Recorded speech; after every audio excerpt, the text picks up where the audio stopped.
नमस्कार, pure politics में आपका स्वागत है। मैं हूं गंगेश गुंजन।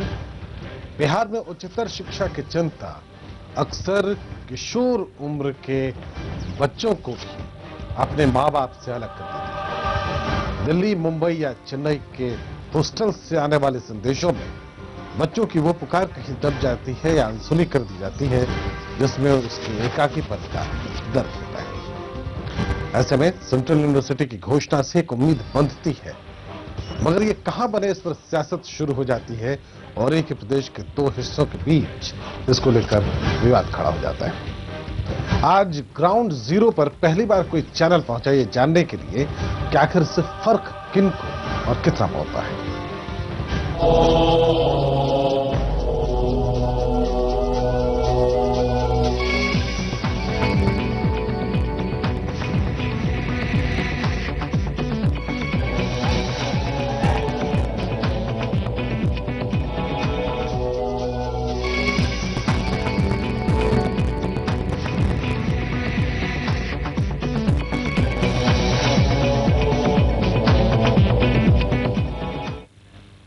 पहली बार, नोट करें, पहली बार कोई चैनल आपको ग्राउंड जीरो पर ले जाना चाहता है।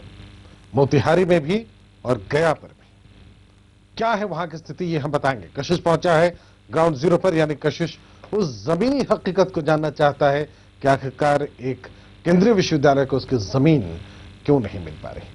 कशिश के दो संवाददाताओं ने इसकी पड़ताल की है। वरिष्ठ संवाददाता कौशलेंद्र प्रियदर्शी गया के पंचानपुर गए और अमित झा ने मोतिहारी का जायजा लिया। पंचानपुर वो जगह है जिसे केंद्र सरकार ने केंद्रीय विश्वविद्यालय के लिए तय किया है और मोतिहारी का चुनाव बिहार सरकार ने किया है। यही इस मसले की पेंच है कि दोनों में से किस जगह को केंद्रीय विश्वविद्यालय की सौगात मिलने जा रही है। ग्राउंड जीरो पर जद्दोजहद चल रही है। केंद्रीय विश्वविद्यालय आखिरकार कहां की जमीन पर अपने आगे का सफर तय करे। दरअसल इस मसले की पृष्ठभूमि में यह देखना ज्यादा जरूरी है और बेहद जरूरी है कि नालंदा विश्वविद्यालय के इतिहास पर गर्व करने वाले बिहार में आने वाले वक्त में केंद्रीय विश्वविद्यालय की अहमियत क्या होने जा रही है और बिहार में उच्चतर शैक्षणिक व्यवस्था की ग्राउंड रियलिटी क्या है। ग्राउंड चेक इस विशेष कार्यक्रम में। बिहार नालंदा और विक्रमशिला जैसे विश्वविद्यालयों पर गर्व करता आया है, लेकिन करीब 2500 साल पुराना यह गर्व अब हकीकत में नहीं बल्कि अतीत में दर्ज है। अगर अतीत से निकलें तो 1863 में पटना कॉलेज की स्थापना हुई। तब यह कॉलेज कलकत्ता विश्वविद्यालय का हिस्सा था, लेकिन 1917 में पटना विश्वविद्यालय वजूद में आया और इसके साथ ही 14 ऐसे शिक्षण संस्थान अस्तित्व में आए जिन्हें लेकर उच्चतर शिक्षा की कसौटी पर आधुनिक बिहार की शिक्षण व्यवस्था को कसा जाता है। लेकिन बिहार में पटना विश्वविद्यालय से आगे बढ़ेंगे तो देश के दूसरे इलाके उन शिक्षण संस्थानों को बमुश्किल जानते हैं। हालांकि अब आईआईटी खुल चुका है, चंद्रगुप्त मैनेजमेंट संस्थान और चाणक्य लॉ विश्वविद्यालय भी है, लेकिन ये सब विशेषज्ञता हासिल करने के संस्थान है। जाहिर सी बात है, बिहार में उच्चतर शिक्षा के लिए बेहतर शिक्षण संस्थानों की दरकार है। आज की तारीख की ही बात करते हैं। मोटे तौर पर ही सही, बिहार में शैक्षणिक संस्थानों की तुलना पड़ोसी राज्य उत्तर प्रदेश से करें तो बिहार पीछे खड़ा दिखता है। एक आकलन के मुताबिक उत्तर प्रदेश में 32 इंजीनियरिंग कॉलेज हैं, जबकि बिहार में सिर्फ 7। आईआईटी कानपुर 1959 में खुला था, जबकि आईआईटी पटना 49 साल बाद 2008 में खुला। आईआईएम लखनऊ 1984 में खुला,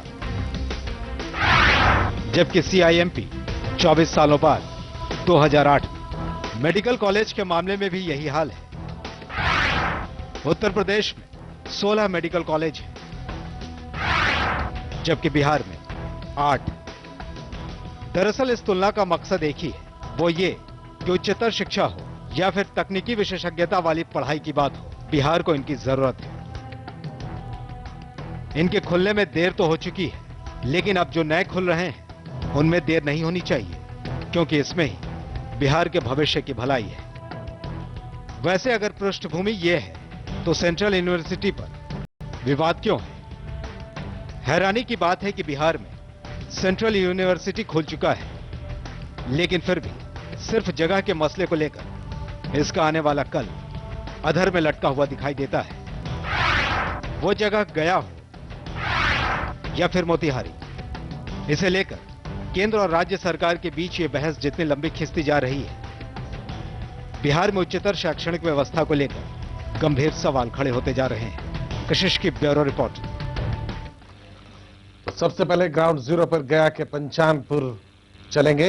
इस बात का जायजा लेते हैं कि कौन सी वो जमीन है जिसे केंद्र सरकार ने केंद्रीय विश्वविद्यालय के लिए चुना, विवाद कहां है, लोग क्या सोचते हैं, वो सारे मुद्दे एक एक कर हम आपको बताएंगे। लोगों के बीच विवाद कैसे जन्म लेता है और विवाद कितनी दूर तक जाता है, वो तमाम बातें आज के इस कार्यक्रम में होंगी। पहले पंचानपुर चलते हैं। गया से 15 किलोमीटर दूर पंचानपुर में, जी हां, जिस केंद्रीय विश्वविद्यालय के बनाने के नाम पर बवाल और सवाल उठ करके खड़ा हो गया है और केंद्र और राज्य सरकार के बीच पत्र व्यवहार चल रहा है, उसी को नापने हम गया के ग्राउंड जीरो पर आए हैं कि सच्चाई आखिर है क्या। ये 1939 में द्वितीय विश्व युद्ध के दौरान यह हवाई अड्डा था जहां मालवाहक जहाज उतरा करता था। आप देख रहे हैं उसी का यह रनवे है जो आज तक पूरी तरह स्वस्थ है, कहीं कुछ इसका बिगड़ा नहीं है।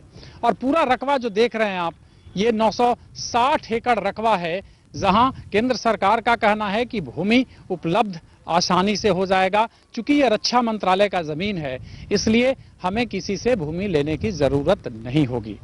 लेकिन दूसरी तरफ केंद्र सरकार का इस बात पे राज्य सरकार सहमत नहीं है। राज्य सरकार का मानना है कि चूंकि हम राज्य में समावेशी विकास करना चाहते हैं, अतः जरूरत है कि बापू की कर्मभूमि मोतिहारी में ये केंद्रीय विश्वविद्यालय का निर्माण हो। दोनों के बीच पत्र व्यवहार चल रहा है। कल भी मुख्यमंत्री ने केंद्रीय मानव संसाधन मंत्री कपिल सिब्बल को पत्र लिख करके ये कहा है कि आप अपनी जिद छोड़ दें और केंद्रीय विश्वविद्यालय के निर्माण मोतिहारी में करने पर अपनी सहमति दें। लेकिन केंद्रीय मानव संसाधन मंत्री कपिल सिब्बल ऐसा मानने को तैयार नहीं हैं।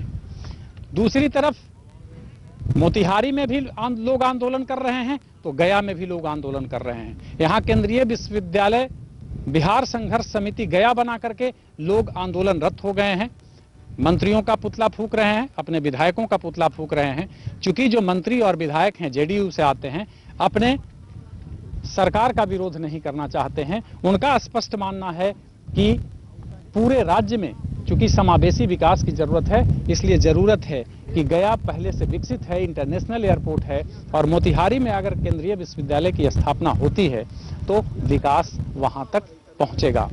लेकिन अब बात सिर्फ यहां तक नहीं रही। केंद्र और राज्य सरकार के बीच टकराव बढ़ा है।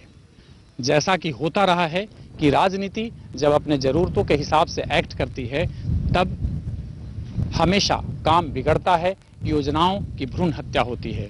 और केंद्रीय विश्वविद्यालय के मामले को भी लेकर भी केंद्र और राज्य के बीच टकराव बढ़ा है। एक दूसरे को पत्र लिख रहे हैं, लेकिन अभी जमीन पर कुछ नहीं आया है। आने वाले दिनों में क्या होगा, दोनों तरफ से संघर्ष का दौर शुरू है। केंद्र और राज्य अपनी अपनी बातों पर अड़े हैं। तो सबसे बड़ा सवाल होगा कि क्या भविष्य में केंद्रीय विश्वविद्यालय गया में बनेगा या मोतिहारी में, या फिर ऐसे ही रह जाएगा। कैमरा पर्सन प्रकाश के साथ कौशलेंद्र प्रियदर्शी, पंचानपुर, कशिश न्यूज। तो पंचानपुर में क्या हालात हैं, सीधे ग्राउंड जीरो से रिपोर्ट आपने देखी। कौशलेंद्र प्रियदर्शी ने वो रिपोर्ट की। अब पंचानपुर के बाद मोतिहारी के ग्राउंड जीरो को देखेंगे, जिसे केंद्र सरकार ने नहीं बल्कि बिहार सरकार ने केंद्रीय विश्वविद्यालय के लिए चुना है। वहां की जमीनी हकीकत क्या कहती है, अमित झा वहां पहुंचे, क्या कहते हैं, पहले वो देखते हैं। की राजनीति जारी है केंद्रीय विश्वविद्यालय को लेकर। एक तरफ खड़े हैं कपिल सिब्बल और दूसरी तरफ खड़े हैं बिहार के मुख्यमंत्री नीतीश कुमार। चर्चाओं का बाजार गर्म है। नीतीश कुमार कहते हैं कि मोतिहारी में केंद्रीय विश्वविद्यालय बनना चाहिए और कपिल सिब्बल अपने जिद पे अड़े हुए हैं कि गया में विश्वविद्यालय बनना चाहिए। लेकिन सवाल है कि बनना आखिर केंद्रीय विश्वविद्यालय चाहिए कहां। इसको लेकर हमारी एक टीम गया में है और हम खुद खड़े हैं मोतिहारी में। और हम ये जानने की कोशिश कर रहे हैं कि आखिर मोतिहारी के लोगों को क्यों चाहिए केंद्रीय विश्वविद्यालय, आखिर इससे क्या होगा, इन लोग की समस्या क्या है। अगर केंद्रीय विश्वविद्यालय बन जाता है तो इन लोगों को क्या फायदा होगा, शिक्षा के अलावा भी हम इसके फायदे जानेंगे और सबसे बड़ी चीज जानेंगे कि आखिर इन लोगों की मांग क्यों है केंद्रीय विश्वविद्यालय की, आखिर इन लोगों की जो लड़ाई है इतने दिनों से क्यों चली आ रही है, नीतीश कुमार क्यों अपने जीत पे आ रहे हैं कि केंद्रीय विश्वविद्यालय मोतिहारी में खुलना चाहिए। सभी चीजों को हम जानने की कोशिश करेंगे यहाँ पे, लेकिन सबसे पहले हम आपको जो चीज दिखलाना चाहेंगे वो आप देखिए कि आप जहां भी जमीन देख रहे हैं, हम आपको दिखलाना चाहेंगे कि चारों ओर जहां भी आपकी नजरें जा रही हैं, ये सारी जमीन केंद्रीय विश्वविद्यालय को अगर यहाँ पे खुलता है तो ये सारी जमीन यहाँ के स्थानीय लोग दे चुके हैं। कई लोगों ने अपनी जमीन मुफ्त में दी है और